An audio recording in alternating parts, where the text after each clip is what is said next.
యెహెజ్కేలు అంట పిల్లరా దేవుని ఆత్మతో నింపబడాలి, దేవుని మహిమతో నింపబడాలి, దేవుని ప్రత్యక్షతతో నింపబడాలి అనే తృష్ణతో యెహెజ్కేలు నిలబడినప్పుడు యెహెజ్కేలుకి దేవుడు ఒక దర్శనం చూపిస్తూ అతని ఆత్మను ఒక అనుభవం పూర్వకంగా నడిపిస్తున్నాడు. అదే ఇప్పుడు మనం చదువుకున్నాడు. అతడు మందిరపు గుమ్మమునకు నన్ను తోడుకుని వచ్చాను. దేవుని ఆత్మ, పిల్లలు సైలెంట్ అవ్వాలి. దేవుని ఆత్మ మందిరపు గుమ్మమునకు. ఈ రోజు నువ్వు అనుకుంటున్నావు కదా నీ అంతకు నువ్వు వచ్చాను అనుకుంటున్నావా? సహోదరులు జగ్గంపేట సహోదరులు అందరూ వచ్చారా? చెయ్యి పట్టుకుని ఎవరు తీసుకొచ్చారు చెప్పాలి? కుమార్తె మోరంపూడి నుంచి ఆ బిడ్డ వచ్చారా? చెయ్యి పట్టుకుని తీసుకొచ్చారు. నువ్వు రాలా. బ్రదర్ ఎక్కడి నుంచి వస్తున్నారు మీరు? చూడండి ఇక్కడ నుండి ఇక్కడ గమనించండి. అతడు మందిరపు గుమ్మమునకు, చదువునా, మందిరపు గుమ్మమునకు తోడుకుని వచ్చిందంట. ఈ రోజు నీ అంతటా రాలేదు ఇక్కడికి. దేవుని పరిశుద్ధాత్మ దేవుడు నిన్ను తోడుకుని ఇక్కడికి రాగలిగాడు. గట్టిగా శబ్దముగా స్తోత్రం చెల్లిద్దాం. హల్లెలూయా.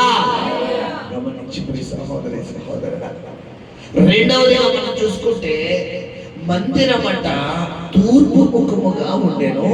నేను చూడగా మందిరపు గడప కింద నుండి నీళ్లు ఉబుకి తూర్పుగా పారుచుండెను. నీళ్లు ఉబుకి, నీరు అంటే దేనికి సాదృశ్యం? పరిశుద్ధాత్మ. తూర్పుగా పారుచుండెను అంట. ఎప్పుడైతే ఆ నీళ్లు బలిపీఠమునకు దక్షిణముగా మందిరపు కుడి పక్కన క్రింద నుండి పారుచుండెను, పిమ్మట ఆయన ఉత్తరపు గుమ్మము మార్గముగా నన్ను నడిపించి చుట్టూ తిప్పి తూర్పునకు పోవు దారిని బయట గుమ్మమునకు తోడుకొని వచ్చాను. ఎవడిదంతా వెళ్ళు, చెయ్యి, నడు అంటాడా? పట్టుకుని నడిపెడతాడా? చెప్పాలి. నీ శ్రమలో, నీ బాధల్లో, నీ నిందల్లో, నీ అవమానంలో నిన్ను వెళ్ళు అని చెప్పే దేవుడా? చెయ్యి పట్టి నడిపించే దేవుడా? అది. ఎందుకంటే ఇక్కడ ఈ యెహెజ్కేలు ఈ మందిరపు గుమ్మము దగ్గరికి ఈ తూర్పు తట్టు, ఉత్తర తట్టు, పశ్చిమ తట్టు, దక్షిణ తట్టు తిరగమంటే బిడరా, ఉదాహరణకు ఇదే తీసింగో కొంతమందిగా తెలుసు, అందరికీ తెలుసా?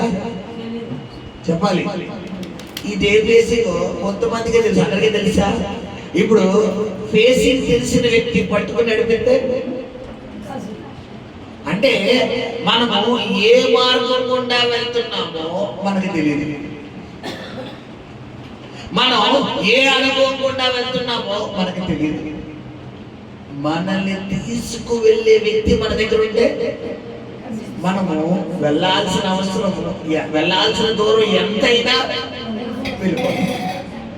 2024 నువ్వు ఒక్కడవే నడిచావు, నువ్వు ఒక్క దానివే నడిచావు. ఈ 2025లో ప్రభు ఏం చేయబోతున్నాడు? నీ చెయ్యి పట్టి 2025లో నడిపించబోతున్నాడు.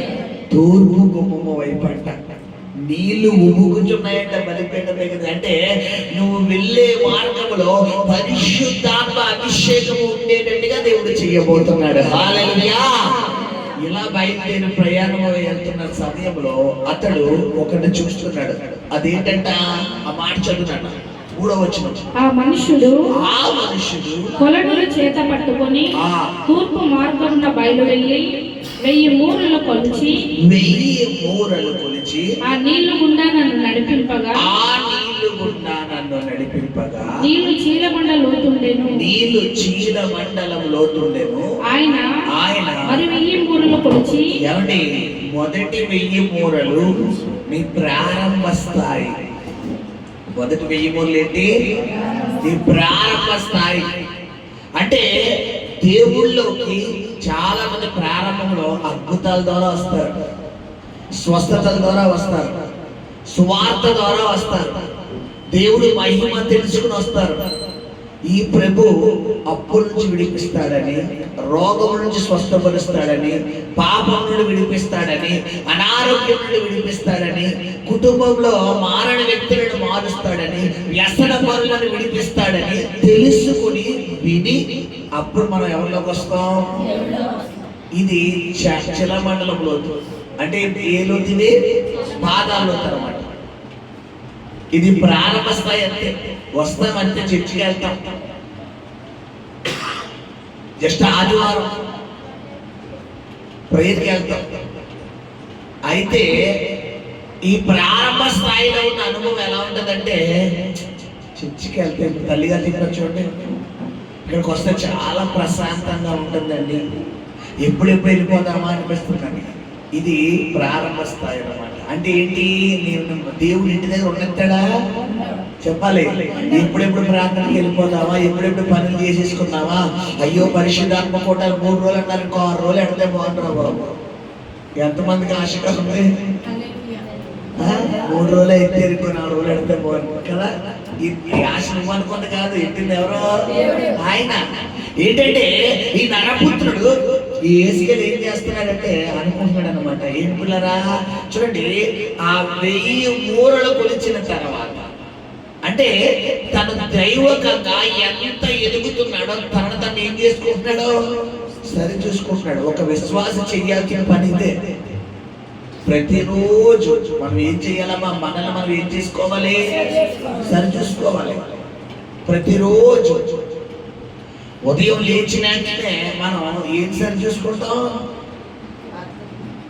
ముఖం సరి చూసుకుంటాం. ముఖం ఎలా ఉంది? పొద్దున్న లేచి లెగ్గానే కొంతమంది చాలా విచిత్రం అన్యాలు ఎలా చూసుకుని, ఏంటి ఏముంది చేతిలో? ఇటు ఎప్పుడు 4 గీతలే, ఇటు ఎప్పుడు 4 గీతలే. కొంతమంది ఇలాగా, కొంతమంది ఇంట్లో పిల్లల్ని కొంతమంది దేవుడి పటాలు, ఎవరో అన్యులైతే అన్యులు దేవుళ్ళు అనుకోండి, వాళ్ళు పక్కన పెట్టాను, వాళ్ళ గురించి మనం అనక్కర్లేదు. క్రైస్తవులు అన్నవారు కూడా ఎవరు పటాలు చూస్తారు? దేవుడి పటాలు. ఏమంటే పటం దేవుడా? దేవుడు ఎవరు? ఆయన వాక్యమై ఉన్నాడు. ఆ పటాలు కూడా, రూపాలు కూడా చిత్రీకరణే. అది నిజ దేవుడు కాదు, అది నిజ దేవుడు కాదు. చూడండి, ఎక్కడైనా పటం ఉందా? వాక్యం. ఆయన వాక్యమై ఉన్నాడు. ఆయన స్వరూపం కదా, ఆయన ఆత్మస్వరూపి. ఆయన ఎలా ఉండగలనో చెప్పగలదు. అవన్నీ మనుషుల కల్పితాలమ్మా, మనుషుల స్వరూపాలు అంతే. ఇలా ఉంటాడు, అలా ఉంటాడని ఆలోచన చేసి తీసినవి తప్ప అవి నిజ దేవుళ్ళు కాదు. గమనించారా? సో ఇప్పుడు ఇవన్నీ నీలో కలిగే ప్రారంభ స్థాయి మొదటిది. రెండోది ఏంటమ్మా? ఆయన మరి 1000 మూరలు కొలవగా నీళ్ళ గుండా నన్ను నడిపింపగా నీళ్లు మోకాళ్ళ లోతుండెను. ఇంకా ఏమండి, ఈసారి రెండో అనుభవం ఎక్కడ ఉందంట? మోకాళ్ళ లోతు.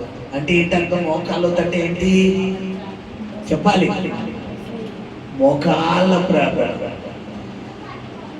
వంగని ప్రతి మోకాల ఎదుట ఏమవుతుందంట? వంచే దేవుడు, వంగును. అప్పుడు దాకా నీకు ప్రార్థన అంటే రాదు, వాక్యం అంటే రాదు, దేవుడు అంటే తెలియదు, చర్చ అంటే తెలియదు. ఇప్పుడు ప్రారంభ స్థాయి. దేవుడు మహిమను చూడగానే బా, మనసులో అనుకోకుండానే కార్యాలు జరుగుతున్నాయంటే ఇంక వీళ్ళెక్కడ ప్రార్థన చేస్తే ఇంకేమి జరుగుతాయి? ఈ బాబు ఇంత శక్తివంతుడా, ఇలా అనుకున్నాను లేదు, అలా జరిగిపోయింది. ఇది సెకండ్ లెవెల్. రెండోది. మూడోదంట మరి ఆయన 1000 మూరలు కొలిచి. నేను షార్ట్ కట్ లో చెప్పుకుంటా పోతాను, టైం లేదు కాబట్టి. ఇంకా డెప్త్ మ్యాటర్ ఉంది అక్కడ. ఒక్కొక్క దానికి ఉత్తర గుమ్మం అంటే ఏంటి, దక్షిణ గుమ్మం అంటే ఏంటి, పడమర గుమ్మం అంటే ఏంటి, ఒక్కొక్క దానికి ఒక్కొక్క సబ్జెక్ట్ అది. ఒక్కొక్క సబ్జెక్ట్. అందులో ఓన్లీ ఉత్తర గుమ్మం కోసం చెప్పాలి, అక్కడ చెప్పాలి. నేను చాలా రెఫరెన్స్ ఉన్నాయి, దాని లోకి వెళ్ళాలి. ఇలా ఒక్కొక్క రెఫరెన్స్ లోకి వెళ్ళాలి. అది నా అంతటి నుంచి ఇంత అయ్యేది కాదు, అది దానికి టైం పడుతుంది. అందుకనే డెప్త్కి వెళ్ళలేదు. కాబట్టి ఇంకొకసారి ఎప్పుడైనా ప్రభు ప్రేరణ ఉంటే తప్పకుండా ఈ సబ్జెక్ట్ లోకి వెళ్తాను. హల్లెలూయా. మూడోది ఏంటంట? మరి 1000 మూరల కొలవగా నీళ్ళ గుండా నన్ను నడిపింపగా నీళ్లు గుండా నన్ను నడిపింపగా నీళ్లు మొలలోతుండెను. ఆ నీళ్ళు ఎలా ఉన్నాయంటే ఈసారి మొలలోతు, ఈసారి అంతా నడుము లోతు. అంటే దేవుళ్ళలోకి వెళ్ళినటువంటి నీవు ప్రారంభ స్థాయి ఏదో వెళ్దాంలే, కుదిరితే వెళ్దాంలే, అప్పుడప్పుడు వెళ్దాంలే, సరదాగా వెళ్దాంలే అనుకునే నువ్వు ప్రతిరోజు ప్రార్థన చేయడం ప్రారంభిస్తాం, ప్రతిరోజు వాక్యం చదవడం ప్రారంభిస్తాం, ప్రతిరోజు దేవుడితో మాట్లాడడం ప్రారంభిస్తాం. ఇక్కడతో ఆపేస్తున్నాడా దేవుడు? ఇంకా దగ్గరికి తీసుకుని ఈసారి ఏం చేస్తున్నాడు? ఆయన ఇంకను 1000 మూరలు కొలవగా నడు లోతంట. ఇప్పుడు ఏం చేస్తున్నాడు? పిల్లరా, ఎప్పుడైతే మోకరించి ప్రార్థన చేస్తే ఇప్పుడు అంటాడు, పిల్లరా వెళ్ళి ఆ వ్యక్తికి సువార్త చెప్పు, వెళ్ళి ఈ వ్యక్తికి నీకు సాక్ష్యం చెప్పు, ఇదిగో ఆ వ్యక్తి పాపంలో పడిపోయాడు కదా, వెళ్ళి ఆ వ్యక్తిని విడిపించి వెళ్ళి ఆ వ్యక్తికి నా గురించి చెప్పు, నీ జీవితంలో నేను ఎటువంటి కార్యాలు చేశానో అవి చెప్పు. నీ లోపల ఏం చేస్తాడు ఆయన? ప్రేరేపణ పెడతాడు. ఇదేం లోతు? నడుము లోతు. సగం చెప్పాలన్నదే